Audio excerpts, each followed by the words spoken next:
Somos seres de costumbres y justamente estamos acostumbrados a veces a cosas que nos hacen daño. Y tú, Silvia, como psicóloga experta, has conocido muchos casos, conocido a gente que tenían este problema de dependencia emocional. ¿Y cómo podemos trabajarlo? Sí, la verdad es que a lo largo de mis 20 años de experiencia trabajando en sesiones con pacientes, puedo afirmar que el ser humano busca siempre esa rutina, busca siempre esa zona de confort que le es familiar, donde se siente a gusto, donde lo tiene más o menos todo controlado.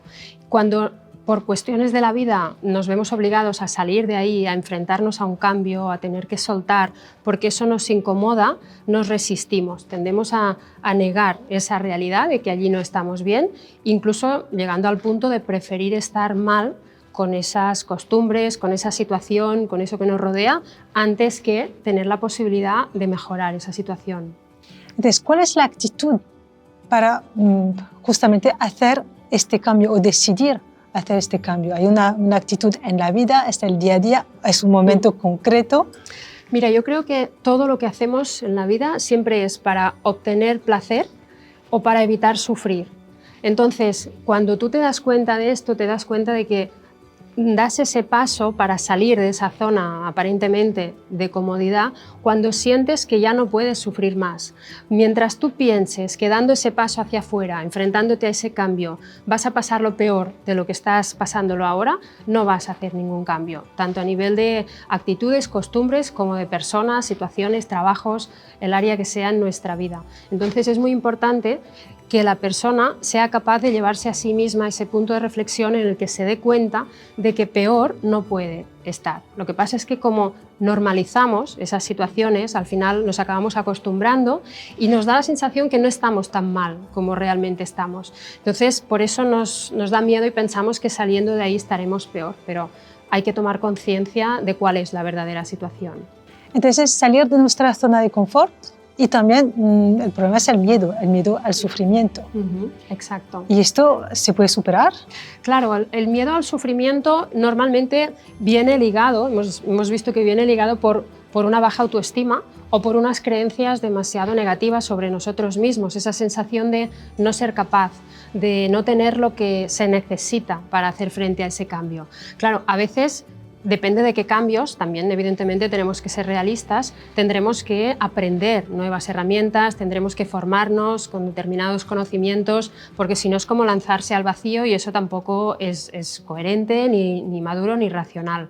Pero muchas veces tenemos miedo a la hora de enfrentarnos a cambios para los que sí que estamos preparados y son esas creencias que tenemos en nuestra mente, ese decirnos no puedo, no soy capaz, no soy suficiente, que nos llevan a rebajar esa autoestima, a compararnos constantemente con los demás, sentirnos pequeñitos y eso hace que prefiramos no movernos porque por lo menos aquí sabemos cuál es la situación. Hay un tema de control.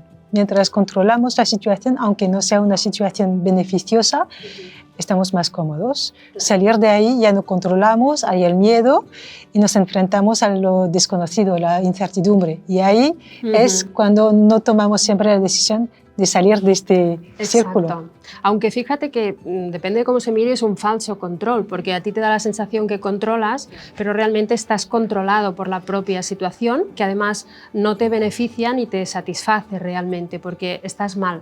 Por eso yo creo que es muy importante poner conciencia, aprender a abrir los ojos, a abrir esa mirada hacia adentro, para realmente ser capaz de ver qué es lo que se está moviendo a nivel emocional y qué es lo que estoy sintiendo de verdad. Es un momento de reflexión personal, de toma de decisión, de introspección. En Reset, pues nosotros hablamos de empezar desde cero con esta reflexión para rearrancar, como el ordenador.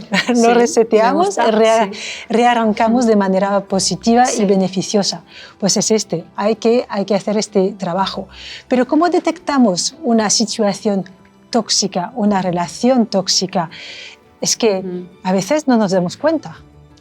Pues mira, yo creo que lo más fácil para detectarlo es porque es una situación o es una persona que nos quita paz, nos quita paz interior, nos altera, ya sea porque sentimos ansiedad, nos angustiamos, tenemos insomnio, entramos en esos bucles de pensamientos recurrentes, de rumiaciones constantes, porque cómo hacer que eso no ocurra, qué hacer con esto, cómo hacer que piense igual que yo o cómo salir de esta situación. Entonces, siempre que hay algo tóxico nos encontramos mal, nos sentimos alterados y no sentimos esa paz que deberíamos sentir. Entonces, estas situaciones tóxicas están en muchos ámbitos de nuestra vida. Puede ser en el trabajo, llegas al trabajo y algo pasa, no estás a gusto, aunque el trabajo esté interesante. Te gusta el trabajo, pero no te gusta la situación del trabajo, quizás el jefe o compañeros. Y esto pasa mucho, ¿no? Porque crea mucho estrés laboral, por ejemplo. Sí, sí, exacto. Fíjate que acostumbramos a hablar de relaciones tóxicas en el trabajo, pero es cierto que la propia empresa, el propio trabajo, cómo te sientes tú allí, también puede convertirse en algo que te altere, en algo que sea tóxico, ya sea porque igual lo que tú estás haciendo concretamente te gusta, pero no encajas con los valores de la empresa. Puede ser que en el ambiente laboral que te rodea tú no te sientas que no encajas, o puede ser que directamente no te sientas realizado haciendo eso. Y de nuevo, a veces entramos en esa zona de falso confort en el que piensas, bueno, pero por lo menos tengo trabajo, me quedo aquí, pero si no te realiza eso que haces, cada vez te irás marchitando más y te irás sintiendo peor, y es un error y no mirar más allá.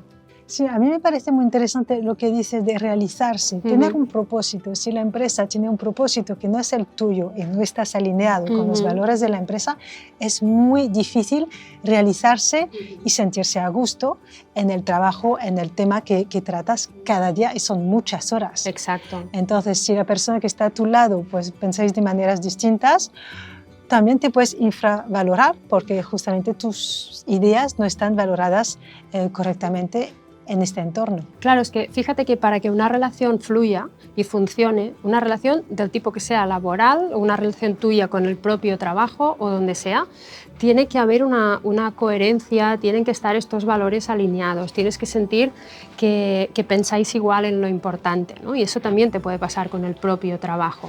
Entonces, si tú sientes que estás invirtiendo tus horas y que dirigirte hacia donde te estás dirigiendo para ti no tiene sentido, para poder estar ahí, significa que tú tienes que renunciar a lo que a ti te gustaría y estás renunciando a ti mismo, y así, de esa forma, nunca puedes ser feliz.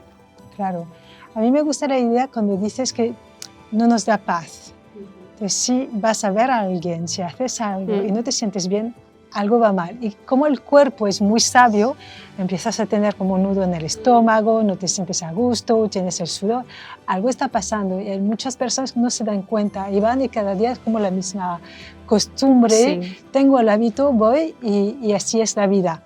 Pero no, podemos realmente retomarlo, pensarlo y hacer un cambio. Sin duda. Mira, en la consulta vemos con mucha frecuencia que cuando una persona fortalece su autoestima, hace un proceso de autoconocimiento, se redescubre, conectas con aquello que te hace vibrar de verdad, que te hace feliz, con tus valores, con todo aquello que has permitido y no deberías haber hecho,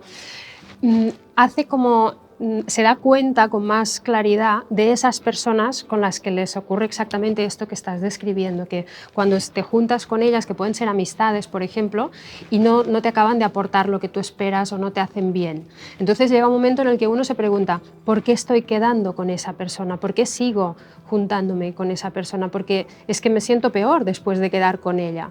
Y es momento, cuando tenemos ese nivel ya de conciencia, de aprender a soltar, de enfrentarnos a ese cambio del que hablábamos. Es difícil, y dejar ¿no? espacio. Es difícil cortar, es muy difícil. Sobre todo si es una amistad típicamente de la infancia. Sí. Entonces han sido muchos años de infancia, de vacaciones, de momentos juntos, y luego pues los caminos se separan y en la edad adulta mantenemos estas relaciones que se vuelven tóxicas. No son tóxicas desde el principio, sí, pero entonces a veces no lo vemos o no queremos verlo porque le tenemos mucho cariño a estas personas. Sí, o a veces también es porque nosotros hemos cambiado y ya no encajamos ahí. O sea, si tú cambias y pasan todas las relaciones y la otra persona no cambia en la misma dirección que tú, eso ya se empieza esa cuerda a tirar cada vez más y ya no fluye, ¿no? Entonces, pero sí que nos cuesta mucho, porque decirle a a alguien con quien has compartido tantos años, mira, ¿sabes qué? Ya no voy a quedar nunca más contigo. Eso es muy complejo y es muy difícil, más si eres una persona empática, sensible, que ya enseguida piensas el daño que le voy a provocar en esa persona, que no lo va a entender.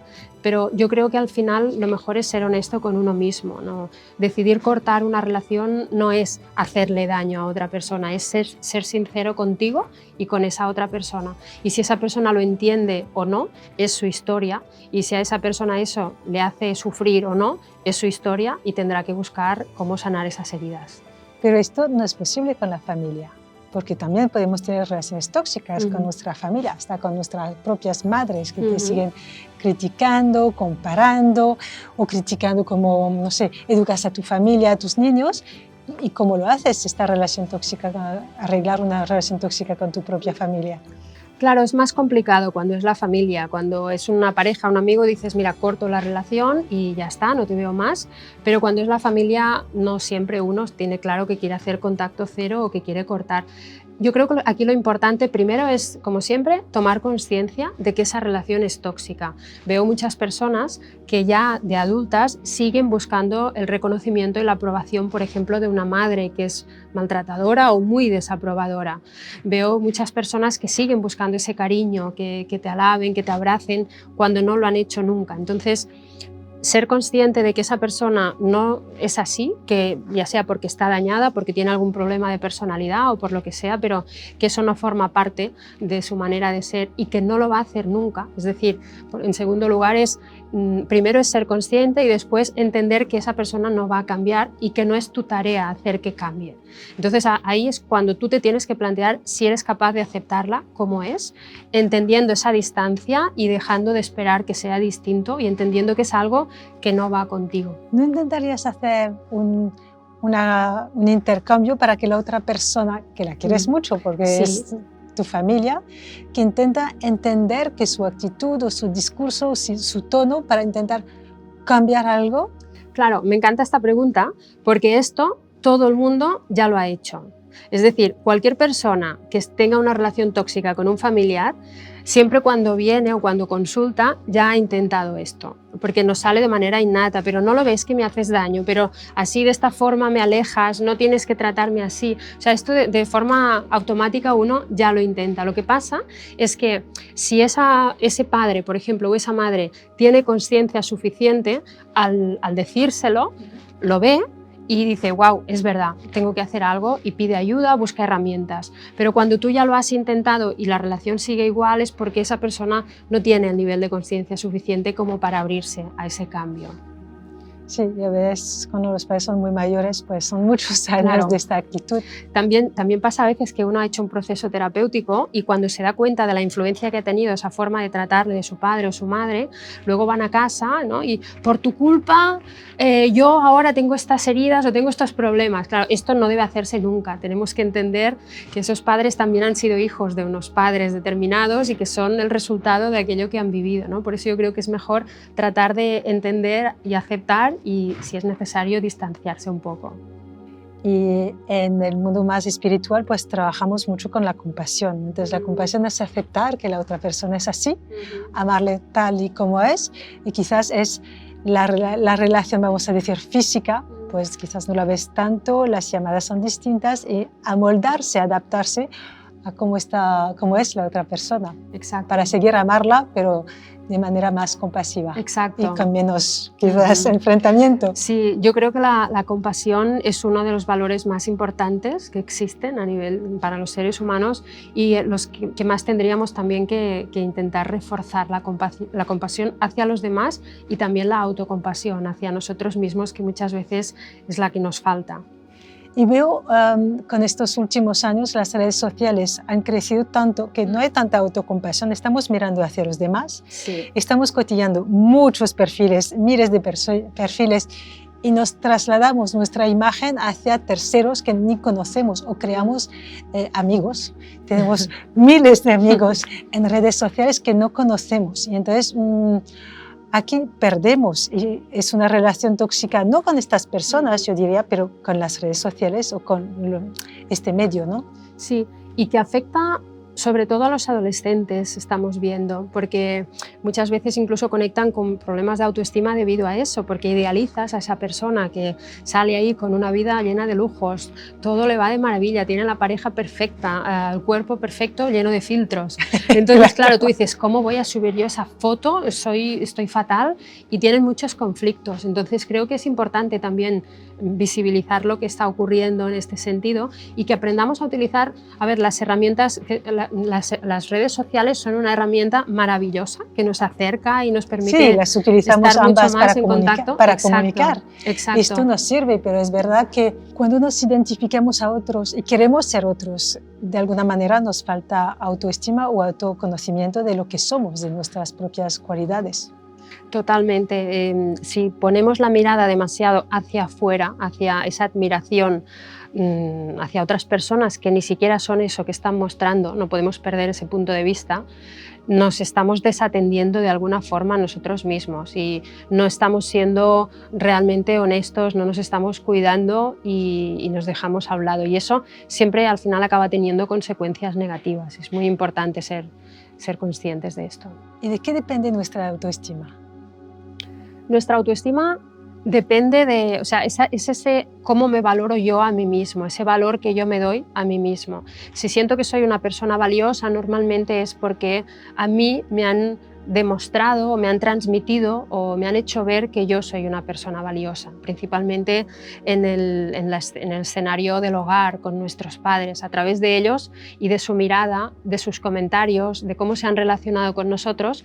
Nosotros de pequeños hemos construido esa autoimagen, ese autoconcepto y hemos llegado a unas conclusiones de si yo soy querible, si yo soy capaz, si yo soy suficiente. Entonces, en función de ese autoconcepto que tenemos de nosotros mismos, nos enfrentaremos después al mundo el día de mañana con más o menos miedo, comparándonos más o menos con los demás y sintiéndonos más o menos adecuados.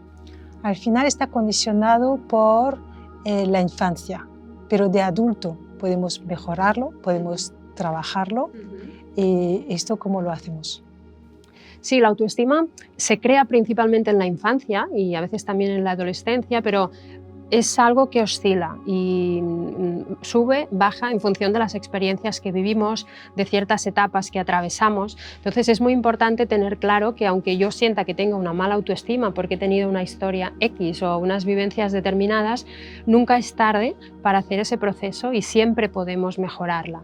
Para mejorarla, pues primero, como siempre, hay que tomar conciencia de por qué tengo la autoestima que tengo, de dónde vengo, qué he vivido, cuáles son esas historias, esas vivencias que llevo en mi mochila emocional. Luego hay que trabajar para aprender a abrazar eso. Desde el rechazo no podemos amarnos, al contrario, el rechazo hacia nosotros mismos o hacia nuestra propia historia nos va a separar y alejar. Entonces tenemos que ser capaces de abrazar ese niño que yo he sido. Es como decirle, te amo igual, aunque sé que has sufrido, sé que has vivido, sé que tal vez no siempre lo has hecho de la manera más adecuada, pero nadie te enseñó. Entonces, amarnos desde ahí es lo que nos permite después lo más importante para mí, que es tomar responsabilidad. Decir, vale, ¿y a partir de ahora qué? ¿Quiero seguir así? ¿Quiero seguir en la víctima, culpando a todo el mundo por las desgracias que me pasan, culpando a la vida? ¿O no? Diciendo, bueno, hay cosas que no están en mi mano, pero ¿qué puedo hacer yo para cambiarlas? Entonces, tenemos que cambiar estas creencias, lo que hablamos desde el principio, las creencias que tenemos. Y esto lo tenemos que hacer a lo largo de la vida, cambiar estas costumbres, creencias, también las relaciones tóxicas de las personas que dicen no, no lo haces bien, y rodearte de personas que te dicen que lo haces bien, que saben reconocer tu valor, tus cualidades. Una pareja es una de las personas más importantes, supongo, la amistad también, y si fuera la familia sería perfecto. El mundo perfecto, además de tu jefe. Y para mí, te quería preguntar sobre, hablamos de dos términos importantes en el tema emocional y de situaciones tóxicas, es el detox emocional y la higiene emocional. ¿Cuál es la diferencia?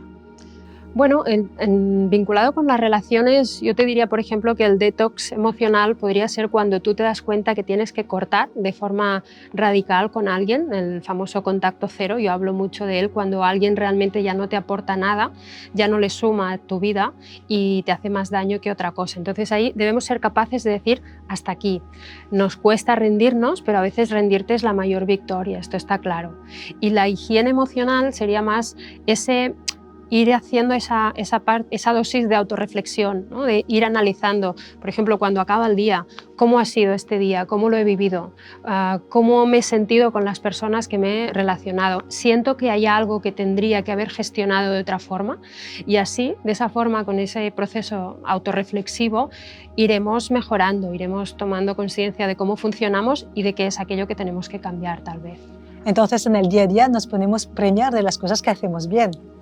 Deberíamos premiarnos y sobre todo deberíamos celebrar, porque tenemos mucho que celebrar en la vida en general y nos olvidamos de hacerlo y creo que es muy importante. Pues me quedo con esto, tenemos que celebrar más.